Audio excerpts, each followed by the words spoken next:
that time of the week again. Time for the only segment in boxing that gives you the facts and makes you laugh. It's Clapback Thursday. Dana White's t-shirt announced the debut of Zuffa Boxing will be January 23rd, 2026. We have no idea who is fighting or where, but it's taking place on Friday night. The undercard is stacked with guys that used to fight behind El Gordo's Tacos. So it'll be the redheaded stepchild to the UFC right off the bat. COO and president of TKO Mark Shapiro confirmed Zuffa Boxing is completely funded by Saudi Arabia. And TKO is taking zero financial risk. And their goal is to build a promotion with 200 fighters. Sound familiar? Look, I follow combat sports, but outside of John Jones, Conor McGregor, Ronda Rousey, or Khabib, I don't know who the fuck anybody is in the UFC. Who are these fucking guys?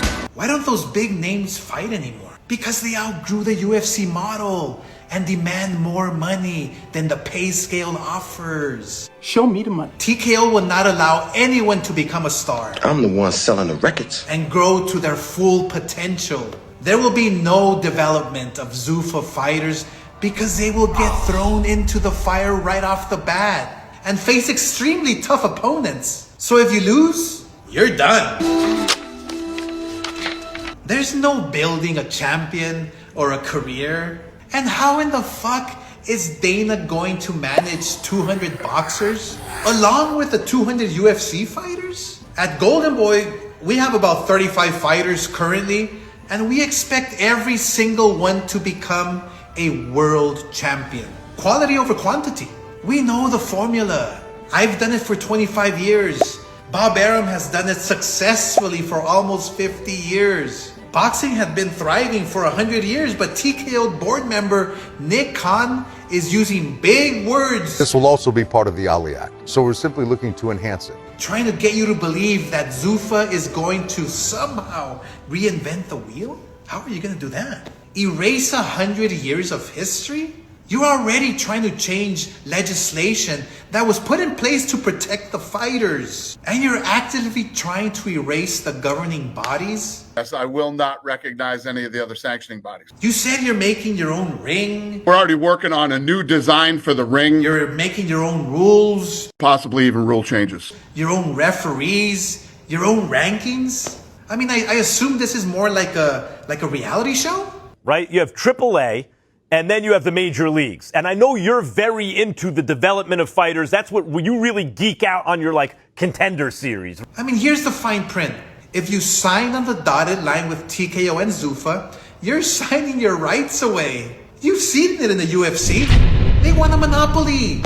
And not only will they be stuck in a dictatorship, you'll be guided by people who have no fucking idea about boxing. You don't know shit about boxing. Nick, do you even watch boxing? No. What about Katie Taylor Serrano or Jake Paul versus Tyson, which is the biggest fight in boxing history? Ryan Garcia versus Tank, Crawford versus Spence, Fury versus Wilder, Triple G versus Canelo, the trilogy. These are all fights that happened in the last 5 years. Nick says they already have some amazing fighters signed to Zuffa. So I guess we wait to hear who those huge names are. But I'm willing to bet my ball sack. These nuts. They're lying to us. Just like they're lying about them changing the Muhammad Ali Act. Because where the fuck are you finding top-level talent that nobody knows about? Some people may not know them. Are you creating AI fighters? You got Frankenstein signed to Zuffa? What the fuck are you talking about? But I guess we'll find out when your big January 23rd card is announced. And it better be the greatest fucking card I've ever seen in my entire career. Nick and Dana, beware. If you have mostly C or D level fighters in your league, it will completely devalue the ring belt and brand. Lots of pressure on you, my friends. Just try to lay off the fucking eggnog for the holiday seasons. I mean, hopefully fucking Santa bring you some goddamn Ozempic under your tree. So remember, kids, you're never a hater if you only speak the facts. And Dana, fuck you.